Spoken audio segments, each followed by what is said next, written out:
观众朋友们，大家好，欢迎收看杰森视角。世事纷争，盘根错节，在国际大态势上，要想有所突进，就必须打开那些捆住很多通道的关节点。目前，俄乌战争就是挡在很多国际事务上的一个死关。为什么这是川普图谋构架世界新秩序的关键一步？川普选择8月15日和普京见面，会有多大的政治后果？俄乌战争会以什么状态停战？如果俄乌战争这个死关能打开，中美关系会往哪里走？2020年2月，当冬日的余寒还未完全散尽，印度西部的古吉拉特邦却已是热情如火。这是印度总统莫迪的故乡，此刻他正为远道而来的美国总统川普准备一场史无前例的欢迎盛典。这场盛典的舞台中心设在艾哈迈达巴德市的一座新建的气势宏伟的板球体育场，超过10万名观众将这里填得座无虚席。放眼望去，一片白色的海洋，人们戴着一顶顶洁白的帽子，上面用橙色印着醒目的2个字 Namaste Trump， 意思是你好川普，这也是这场集会的名字。莫迪先登场讲话，他把川普这次访问形容为甜蜜与亲密，是一个团结家庭的象征。随后在经久不息的欢呼声中，川普走上讲台。川普称印度为最令人惊叹的国家，并盛赞他的东道主莫迪是一位真正的朋友。川普的演讲持续了27分钟，他赞美印度的民主与活力，并将矛头指向以中共为代表的另一个阵营。他说，寻求通过威胁、恐吓和侵略来获得权力的国家，与通过解放人民并让他们追求梦想而崛起的国家有天壤之别，而这就是印度。这句话把体育场内10万人的热情彻底点燃，人们挥舞旗帜，每一个人的表情都写满了激动。在川普27分钟的演讲中，掌声竟然响起了60次，每半分钟就有一次。而从一见面的热情拥抱开始，这之后莫迪和川普至少拥抱了3次。在活动结束时，川普和莫迪再次并肩站立，两人紧紧握手，微笑向着人群挥手告别。此时，著名滚石摇滚乐团的音乐响彻全场。川普今年1月再次入主白宫后，2月就在白宫会见了莫迪，让莫迪成为川普最早在白宫接待的外国领导人之一。在那次会晤中，川普感慨地说，当前美印之间的友谊是有史以来最强的。川普这话没错，虽然印度从建国之初就以不结盟作为他的外交原则，但是历史上在美国和苏联的对抗中，印度其实是站在苏联一边的。一个重要原因是，印度的宿敌巴基斯坦从1950年代就选择和美国结盟，并获得了大量的美国经济援助，而美国当时是想通过巴基斯坦来制衡苏联在中亚的影响。印度在1971年甚至还和苏联签署了一个友好条约，从那时起，印度从苏联购买了大量的战机、坦克、导弹、核潜艇等武器。莫迪2014年在印度上台后，虽然一方面和习近平保持密集的高层互动，但与此同时也开始积极和美国接触，试图改善美印关系。同时，美国各界政府也在寻求把印度拉入美国的阵营。推动印度和美国相向而行的根本原因就一个，那就是中共。中共对巴基斯坦的全方位合作和援助，让印度不得不寻求自己的大佬靠山。放眼全球，美国几乎是印度唯一的选择。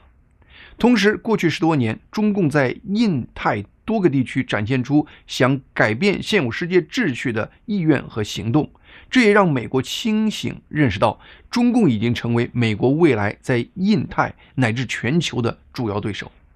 特别是2020年，中印在两国边境发生了数十年来最严重的流血冲突，造成20名印度士兵阵亡，这让莫迪更坚定了用靠拢美国的姿态来牵制中共这样的策略。而且川普和莫迪在个人价值观上也都倾向于尊重传统，这也让两人在个人层面是真的互相欣赏。时间快速推进5个来月，此刻川普却已经成为了印度最讨厌的美国领导人。为什么？有人说是川普的关税政策造成的，其实归根结底还是因为俄乌战争。单就双方贸易问题来说，川普政府对印度的态度还是相当友善的。印度对美国的商品出口约占其总出口的20%，相当于 GDP 的2%。在印度和美国的贸易中，印度有很高比例的贸易顺差。印度向美国每卖2美元的东西就净赚1美元。按理说，在这种情况下，在美国和印度的贸易谈判中，美国是有很强的主动权的。但就是这样，双方在贸易协议没谈拢的情况下，川普政府给印度最后有威胁意义的关税税率也就是25%。相比之下，越南在答应了美国几乎所有单方面要求后，最后落地的关税税率还有20%。而且川普谈判团队的态度非常明确，他们愿意和印度继续就贸易协议进行谈判。换句话说，这就等于是告诉印度，25%的关税其实是美国给印度设定的关税上限。这个上限要比当时威胁越南的恐怖的46%的关税人性化太多了。而且参照目前美国和世界各国达成的关税协议，相比之下，25%已经不再是一个窒息性的税率了。真正让川普政府把对印度的关税税率提高到可怕的50%的，还是因为印度大量购买俄罗斯原油，川普政府决定额外征收的25%的惩罚性关税造成的。50%的关税的性质就截然不同了，那就和20%的正常关税相比，就可以说是窒息性的了。川普政府真正激怒印度政府和民众的，也主要是因为这第二轮25%的惩罚性关税。这就是为什么我前面说，造成目前美国和印度关系交恶的根本原因，其实是这场已经迈向第4个年头的俄乌战争。众多旧媒体和社交媒体上指责川普这个决定的一个主要说法就是，购买俄罗斯石油的国家中，中共是最多的。中共从俄罗斯购买的石油约占俄罗斯石油出口总量的近1半，比排名第2的印度买的多的很多。那么为什么川普现在只是针对印度祭出这25%的惩罚性关税，而对中共没有任何行动呢？有人因此说，这是川普想跟中共和习近平勾兑，或者是川普担心中共在稀土产品方面卡美国的脖子，是川普欺软怕硬的表现。那么真实原因是什么呢？目前美国对中共征收的关税在很多商品上已经高达55%了，这其中包括自2025年4月2日起川普实施的全球10%最低基准关税，还有自3月4日起20%因为中共在芬太尼问题上起的这个作用而征收的额外关税，以及川普在第一任对很多中国商品实施的25%的301条款关税。55%的关税，这基本就是当前世界贸易能够容忍的上限税率了。大家应该还记得几个月前，在川普和中共在关税数字上斗气的时候，川普也一度给中共关税快速涨到了145%的惊人高度。但是双方当时很快都意识到了，当关税涨得超过了65%以后，再往上涨就只是一个单纯的数字概念了，已经没有什么贸易上的实质意义了。75%的关税和750%的关税其实都意味着贸易脱钩这个结果。目前中美之间的贸易谈判基本处于一个停滞状态，其中原因各种传闻都有，但是大家能够实际观察到的情况是，似乎双方都没有动力去积极推动目前谈判进展。似乎双方都认可把目前这个状态一直维持到今年10月份，也就是中共官方宣布的开4中全会的那个时间。在这样的情况下，如果川普政府针对中共买俄罗斯石油的问题给中共再额外增加25%的惩罚性关税，中共很多商品的税率就直接达到了80%，那已经是让双方贸易脱钩的关税高度了。那也就相当于告诉中共，我们以后就不用再谈了，而且这样一折腾，还可能在这个关键时刻间接影响中共内部的各种权力互动。总之，中共那边，美国已经没有为惩罚俄罗斯而额外增加关税的操作空间了。有人可能会问，那为什么川普就一定要在这个时刻给印度增加这笔惩罚性的关税呢？要回答这个问题，我们就不得不回到俄乌战争这个话题上。我认为川普是真心希望能帮助俄乌战争双方停火，无论是媒体上说他是想给自己得诺贝尔和平奖创造成绩单，还是他自己讲的他不希望看见这已经进行了3年多的无意义的杀戮再延续下去。其实我开头就讲了，俄乌战争目前已经成为世界进入下一个历史阶段的一个关节点了。过去3年多，这场战争不断地在消耗着欧洲和美国的军事和经济资源，同时也在不断推动俄罗斯、朝鲜、伊朗和中共这些国家从军事到经济上加强耦合。从美国自身利益看，这不是川普希望看到的世界应该进入的死锁状态。因此，无论是世界的未来、美国的利益，还是自己的竞选承诺，川普在调停俄乌战争这个事情上真的是很用心。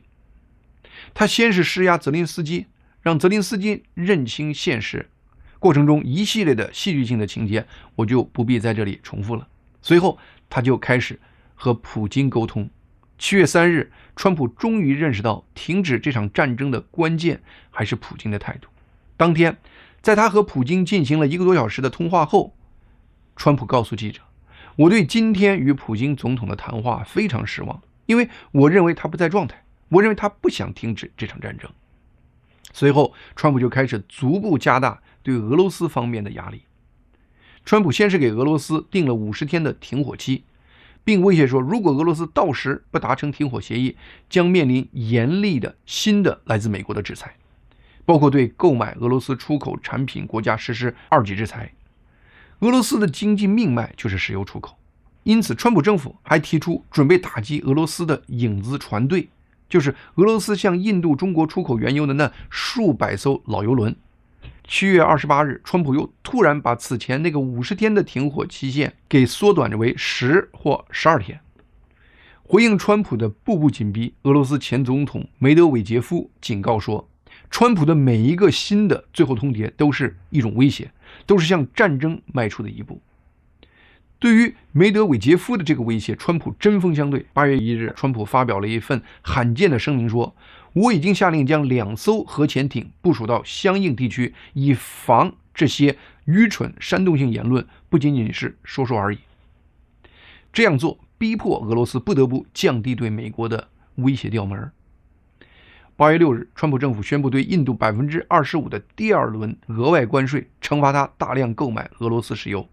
这个决定就是在这样的大背景下提出的。但其中有一个关键细节，就是这第2轮关税不会立刻生效，而是安排在21天内，也就是8月27日左右开始生效。我们再回看7月28日，川普把停火期限缩短为10或12天那个决定，就会看到这其实都是相关联的。俄罗斯能维持战争的主要经济来源就是卖能源，而中共和印度是俄罗斯能源的最大买家。换句话讲，从某种意义上讲，是中共和印度的钱在间接支撑着俄罗斯的战争机器。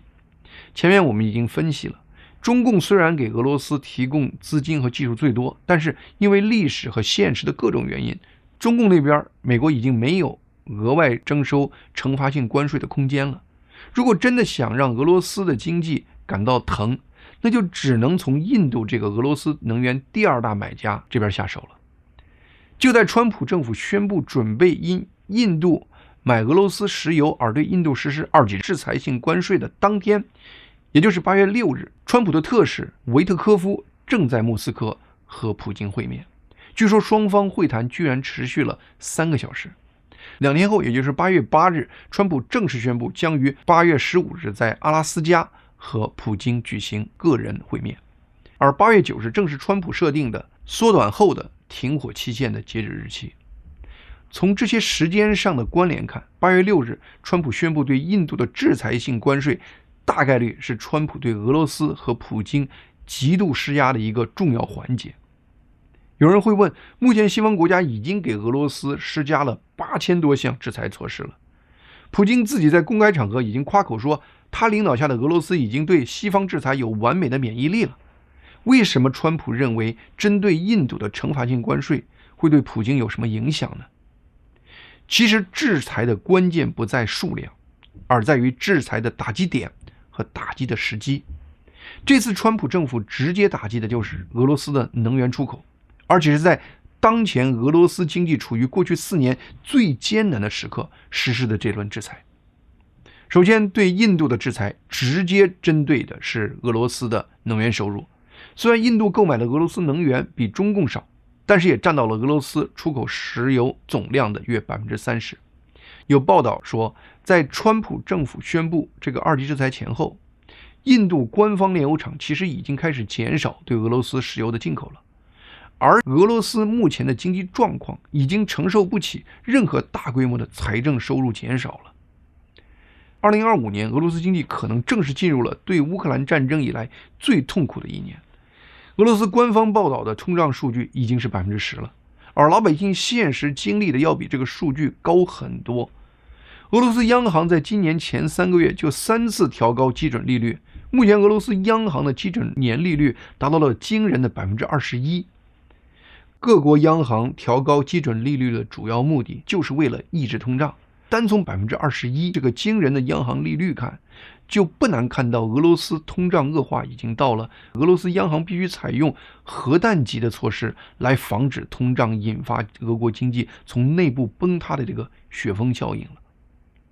在通货膨胀持续恶化的情况下，俄罗斯经济增长也开始显著放缓。根据俄罗斯自己的官方数据，2025年1到3月，俄罗斯 GDP 同比增长只有 1.5%， 创2023年俄罗斯经济恢复增长以来的最低水平。在俄罗斯高通胀低增长的同时，俄罗斯政府还要承担越来越多的国防开支，维持这场耗资巨大的俄乌战争。这场战争每年的花费已经从2022年的590亿美元增加到了2023年的1090亿美元，而到了今年2025年，战争的预算是1450亿美元，将占到俄罗斯联邦政府预算的1/3。这还是俄罗斯的官方数据。那后果就是俄罗斯的财政赤字开始暴涨。今年1到4月，俄罗斯的政府赤字比去年同期相比增加了 150%， 而这个高企的财政赤字又成为推动俄国通胀的罪魁祸首，让俄罗斯经济进入一种可怕的死亡螺旋。自从俄罗斯2022年入侵乌克兰以来，从2023年开始，俄罗斯经济居然在此后的2年出现经济高速增长的状况。一个重要原因就是战争在刺激经济，战争就是最大的消费，战争带动俄国军事工业高度发展，大量资源涌向军事部门，大量军事工业被启动，从而推动了俄罗斯经济在战争头2年的快速扩张。但是战争消费和正常社会的消费从根本上是不同的。正常的社会消费能进一步激发其他社会经济活动，让投资进入自我激发的良性循环。我去饭店消费100美元，饭店老板就赚了100美元。而战争消费就是单纯的消耗，一发155毫米的炮弹打过去，3000美元没了，但除了在地上留一个坑，没有任何人能从这个过程中赚到那3000美元。另外，对战争的投资自然会形成对民用行业的资金挤压。因为战争的这种纯消耗的特性，国家对战争的投资注定是低回报或无回报的。这种结果终于在2025年开始展现出来。2025年，俄国出现了历史罕见的民间企业破产潮和消费降级的现象。2025年上半年，俄罗斯新车销售同比下降了约 26%。这场战争对俄罗斯更大的伤害，还是对俄罗斯人口结构的巨大影响。俄罗斯在战前就出现了人口危机，年龄中位数居然已经接近40岁了。而这场战争消耗了大量的年轻俄罗斯男子，让俄罗斯原本就低的出生率进一步恶化。因为贫穷和愚昧，俄罗斯边远地区男子大比例参加了这场战争。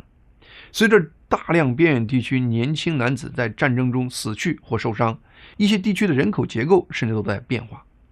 这给那些原本就人口稀少的俄罗斯边远地区带来了长期灾难性的后果。俄罗斯面临的这一系列经济和人口危机，前2年普京可能还能假装不知道，现在已经变成了他无法回避的现实。更让普京闹心的应该还是俄军在战场上的表现。川普上台之初，普京借川普和泽连斯基2人出现关系磨合那个时间，加大了俄军在战场的投入，希望能在美国减少军事援助的情况下，通过战争击垮乌克兰军队的士气。但是无论俄罗斯如何加大军队投入，他们在战场上的进展都非常有限，哪怕是在一些战场，俄军的确把战线向乌克兰一方推进了一些，那个进展和俄军的消耗也是不成比例的。前段时间，就是在美国军事援助放缓的情况下，俄罗斯军队依然无法突破这场战争的绞肉机死锁状态。如果此前俄军还能给普京说一些战事不利的借口，什么俄罗斯这是一国单挑整个北约啦什么的，现在俄军和普京应该也意识到了，单单是乌克兰这2年快速发展起来的无人机制造产能，就是乌克兰无法对俄罗斯发动有效的进攻，乌克兰军队也能和俄军在战场上死磕下去，并给俄军造成重大的人员伤亡。而且自从川普在7月初开始对普京失望以后，欧盟出钱，美国出军火的模式已经开始启动。就在俄罗斯处于这样一个内外交困的时刻，川普又祭出了通过2级制裁针对印度，来针对俄罗斯最主要的收入来源的这个新手段。从普京的角度看，完全忽略川普设定的停火期限，和川普彻底闹翻，然后从战场和商场2个层面来应对川普的步步施压。俄罗斯经济能不能熬过川普在任这4年，普京心里其实都没底儿。与其选择从此艰难的和川普对抗，还不如让川普作为自己从这个战争老虎背上爬下来的那个梯子，借机给川普一个面子，给俄罗斯更大机会在战后快速重返国际世界。看清了这些要素，就不难理解为什么这次普京居然会答应到美国的阿拉斯加来和川普会面。虽然此刻普京放出来的停火条件还是非常荒谬的，但是普京至少是明确开出了一个停火条件，就是如果乌克兰军队从俄罗斯占领的乌克兰东部4个州全面撤军，普京就会立刻宣布停战，而且会在俄罗斯立法保证以后不再入侵乌克兰或欧盟国家，而且也不提要乌克兰撤销军队、重新改组政府等等这样的话。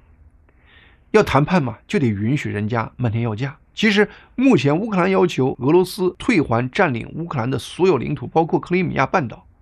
虽然从道义上讲乌克兰的要求没毛病，但从现实上讲，谁都知道这个要求也不过是乌克兰一方的梦想罢了。那么这次川普和普京在阿拉斯加的会谈，两人会不会又会如7月初的通话那样落个两边不欢而散呢？我感觉应该不会出现那么糟糕的结果。这么高规格的全球瞩目的首脑会晤，如果两人去那里都是鸡同鸭语的又吵一架，那对川普和普京在各自国家的政治资本都是一个巨大的损失。双方首脑既然愿意那么大老远去见面，就说明前期两边的准备工作已经取得了实质性的共识。川普特使和普京在莫斯科一谈就是3个小时，一定是有原因的。川普国务卿卢比奥也对媒体透露说，川普政府需要保障在会晤前就取得一些进展，这才能保证这场会面值得举行。但是川普和普京会面把乌克兰扔到一边，那川普会不会在这个会谈中出卖乌克兰的利益呢？这也是泽连斯基和欧洲最担心的。8月9日，泽连斯基接连在 X 上发推文，表明乌克兰的立场，重申这场战争发生在我们的土地上，对我们的人民来说，无论如何都不能没有我们、没有乌克兰的情况下结束。而且乌克兰领土问题的答案已经在乌克兰的宪法中了，乌克兰人民不会将他们的土地赠给入侵者，任何不包括乌克兰的决定都是不可行的。与此同时，欧洲多国还和泽连斯基紧急开了个会，针对普京的提案提出了一个欧洲谈判框架，希望能给川普和普京会谈画一条红线。随后8月9日，多个欧盟国家领导人和泽连斯基在英国把这个欧洲框架提交给了美国副总统万斯和国务卿卢比奥。这个提案的核心要求就是双方必须是先停火再谈其他的，而且任何领土交换都必须是相互对等的。其中关键一点是，任何让乌克兰做出领土让步的要求都必须以允许乌克兰未来能加入北约在内的安全保证为前提。泽连斯基会后很认可会议各方的态度，说美方认真听取了欧洲的观点，也提出了建设性的意见。我本人倒不担心川普会在没有乌克兰共识的情况下对普京做出任何承诺。卢比奥也表示，川普政府的努力其实一直都是在为未来普京和泽连斯基的直接会谈铺平道路。俄乌双方已经经历了近4年的惨烈战争，双方对对方肯定都会带着强烈的敌对情绪。目前放眼全世界，只有川普和普京这样级别的会晤才可能实现一些实质性的突破。那么俄乌双方最终会达成什么共识呢？我认为一个比较大的可能性是，目前俄军占领了乌克兰东部4个州的大部分地区，这4个州分别是顿涅茨克州、卢甘斯克州、扎波罗热州和赫尔松州。其中顿涅茨克和卢甘斯克这2个州又被统称为顿巴斯地区，这也是普京发动这场战争的最初的借口。而且在2022年的战争前，这个地区1/3到1半的地方已经在俄罗斯的实际控制下了。对乌克兰比较理想的结果是，乌克兰让俄军占领整个顿巴斯地区，同时俄军答应从扎波罗热和赫尔松这2个州撤军，条件是全世界正式认可克里米亚是俄罗斯的领土。而对乌克兰差一点的结果是，除了让俄军占领整个顿巴斯地区外，在扎波罗热和赫尔松这2个州沿海和克里米亚相连的一个窄长地带也让俄军继续占领，这样俄罗斯会有一个从陆路和克里米亚半岛相连的走廊。乌克兰应该不会正式承认割让这些领土给俄罗斯，双方应该会按停火协议的概念来谈，讨论各自军队未来部署的地点。如果8月15日川普和普京的会谈真能成功，我乐观预测俄乌战争的停火有希望在今年年底达成。最后我们面对的问题就是，俄乌战争结束后，世界会进入一个什么样的新构架？首先，我感觉如果这次川普和普京谈得好，川普应该会在对印度第2轮25%关税生效前就撤销那个额外的关税，并开始修复美国和印度之间的关系。其次，对俄罗斯来说，他们从心理上和文化上是渴望和欧洲以及整个西方世界走得更近的，因此未来他们应该会更加努力修复和欧美的经贸关系。当然他们可能也不会立刻疏远中共，但是北朝鲜和伊朗这些穷小弟，俄罗斯未来应该是不会太刻意发展关系了。中俄伊朝这个松散同盟应该自此就更松散下去了。至于随后欧美和中国的关系，那应该会根据中国未来领导人在地缘政治和国际贸易方面的抉择来定了。我是真心希望中国未来的领导人，无论是从意识形态还是经济模式，都能选择一个和主流世界相向而行的道路，那将是中华民族之福。好，今天杰森视角的节目就到这里，谢谢大家的收看，希望大家能够订阅和推荐杰森视角以及杰森新闻快递这2个频道。